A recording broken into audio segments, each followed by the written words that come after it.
Welcome to week two. We're going to start the substantive portion of the course now, kicking it off by talking about probability and random variables. For some of you, this material may be a little bit of review, hopefully, from 142, or if you took Stat 20, you'll have seen it there. But it's very foundational and important to what we're going to talk about later, so I figure it's worthwhile reviewing and making sure that everyone understands this stuff. So in terms of our graphical model of the course, we're starting out with probability theory, and the first topic in probability theory, of course, is probability. And the main message of today is that probability is just counting, and it's just counting people up in a population. So it's the proportion of in a population, which is exactly what we have here. Probability. When we say probability, we're just talking about a proportion in a population. So what is a population? It's some imaginary group of, for now, people. We're going to extend that later. But here's a couple of examples. So you can talk about the population. Every single person enrolled at Berkeley today. That could be a population. All the people with systolic blood pressure greater than 140. That's a population. All Americans. That's a population. So these are kind of concrete examples, but oftentimes the point here is that every probability is defined with respect to some population. So you always have to have in the back of your head, what is the population that we're talking about here?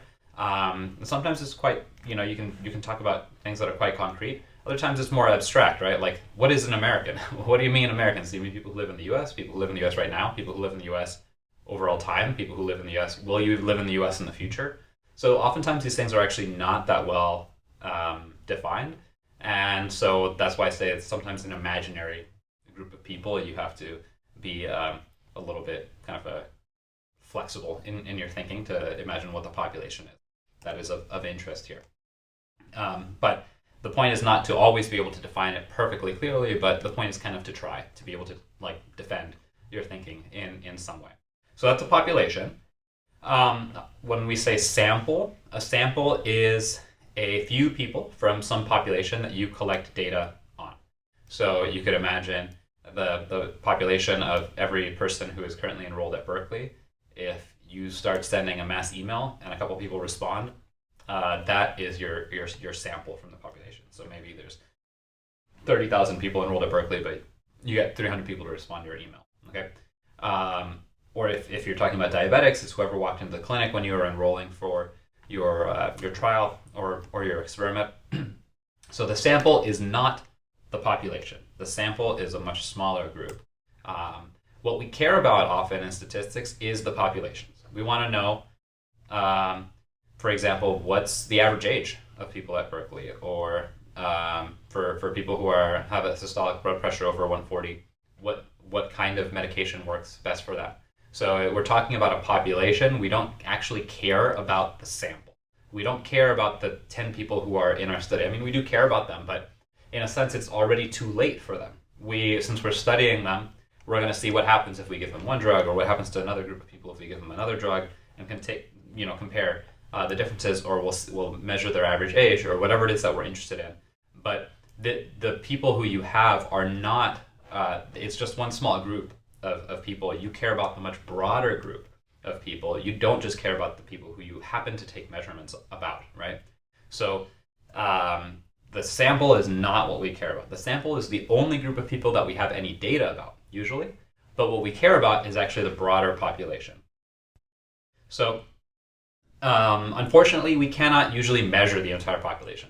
For the purposes of this course, the first couple of weeks, we're going to be talking about probability, which is defined relative to populations.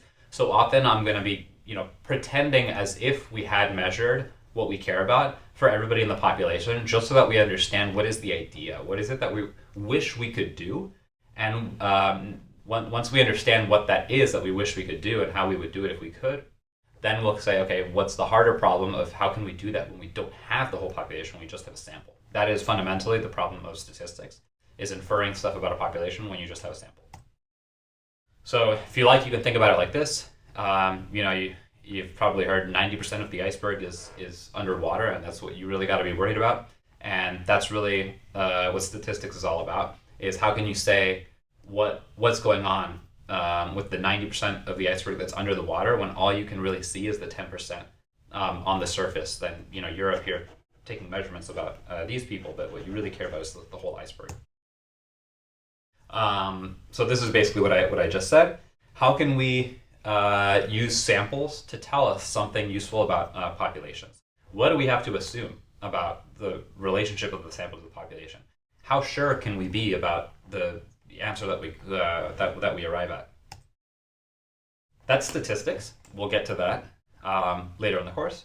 But to be able to do that, answer those questions clearly, we have to first define what are the kinds of samples that we might get from a population. And that is really the problem of probability, is being able to describe the kinds of samples that we can get.